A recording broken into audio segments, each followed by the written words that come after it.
I mean, I think my main issue with, I suppose, this fight is the fact that Chisora hasn't been punished for what happened in Germany. Yeah. I know that some of his purse has been withheld by the WBC and maybe BDB as well for what he did over there. But in terms of overall behaviour, I don't see how 6 months after everything he did, which included spitting at Vladimir, slapping Vitaly, and even after the fight, when fighters shake hands and stuff, he still wanted a piece of someone there. I don't understand how 6 months after this he's going to be rewarded with what's surely a career high payday.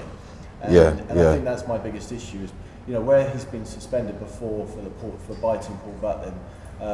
I think you genuinely think a second suspension or second ban should be longer than the first one. I think that's a general rule of life. Definitely. Else. If you've been given a warning before or banned before the next, the type of penalty should increase.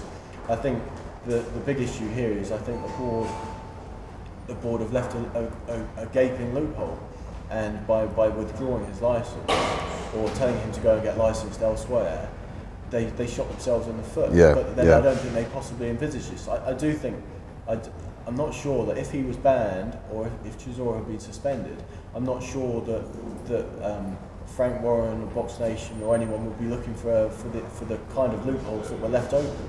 But the loopholes were left open, and obviously they've been exploited.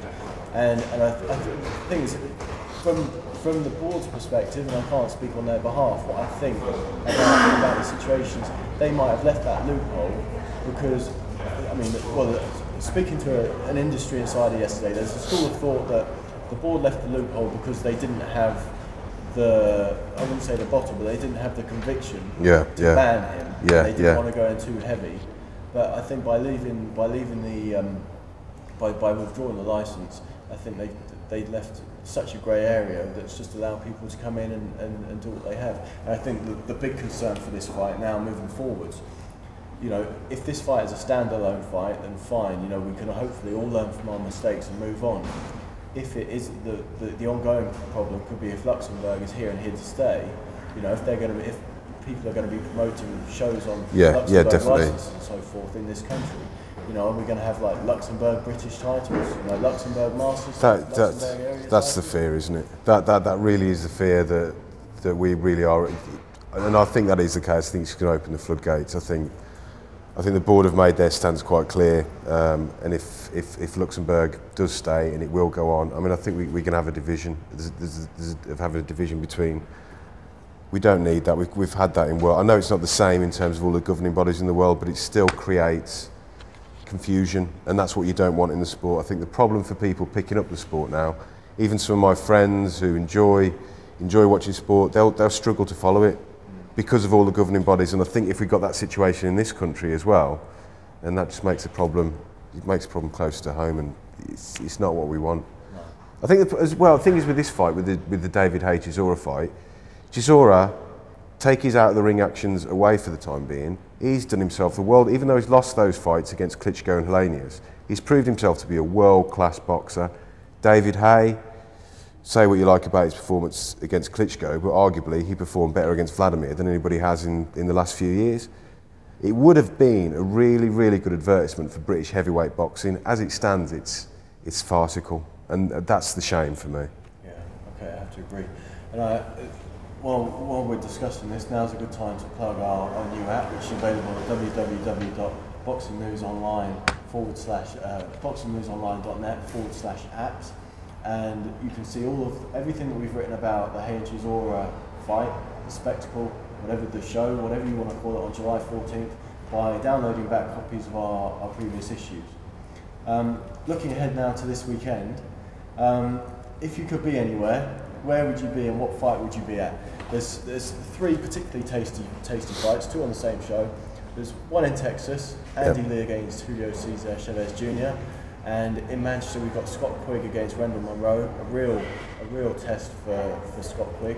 And on the same bill, Ryan Rhodes fighting Sergey Radchenko. So which card would you like to cover and why? And no, it's not an offer. I think the card in Manchester is going to be fantastic. So many evenly matched fights all the way down that bill. That yeah, that definitely that's going to be the best. What are your thoughts about the main event? Well, I'll go to it. I'll speak at length about it in this week's magazine. It's really hard to call. Spoke to both fighters. I'm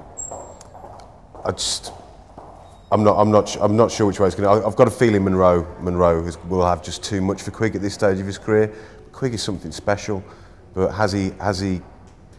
is he going up too quickly? That's my fear for Scott Quigg. But it may be one of those fights where he just comes of age, blows Monroe away, and makes a real statement, and is the next big thing in British boxing. Of course, we've got all of our staff predictions online. Yeah.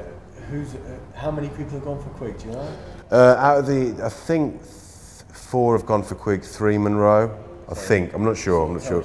Yeah. I mean, I really like that bill from top to bottom. It's going to be good to see Martin Murray out. It's going to be good to see Richard Towers get a good test too.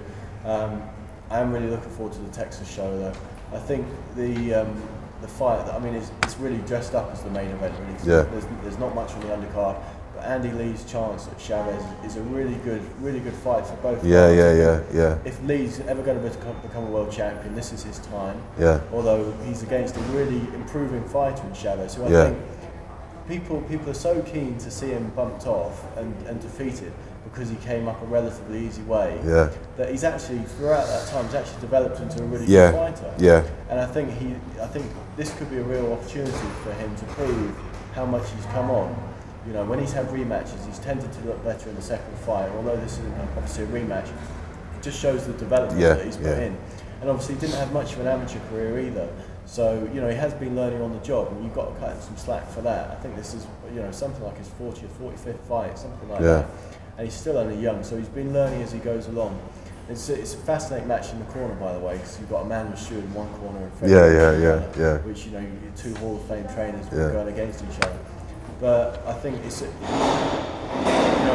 after last week's controversy, the last thing you need is another one this week. You hear the name, you hear Chavez and Texas together, and there's bad memories, aren't there? Well, definitely, and I think that's the problem. I think you not only you're now kind of trying to predict the performances of the fighters, you're now going to take into consideration where the fight's being held, the governing bodies involved, and the officials. You shouldn't be having to do that. You shouldn't be having to second guess to that extent when you go. But you do. It's got to a point now where you are fearing the worst a little bit. We do that in previews, don't we? We're happy to pick a winner and say who we think's going to win, but then we say, but the fight's in Germany, so you don't know. Yeah, exactly. Yeah, it's a shame. That kind of stuff, don't we? Yeah, it's a shame. But I suppose you could say that it's similar with other sports as well in terms of where they're held. But just recently, this year, it seems to have controversy seems to be outweighing kind of a good feeling with the sport, doesn't it? And I just hope that whoever deserves to win in Texas wins.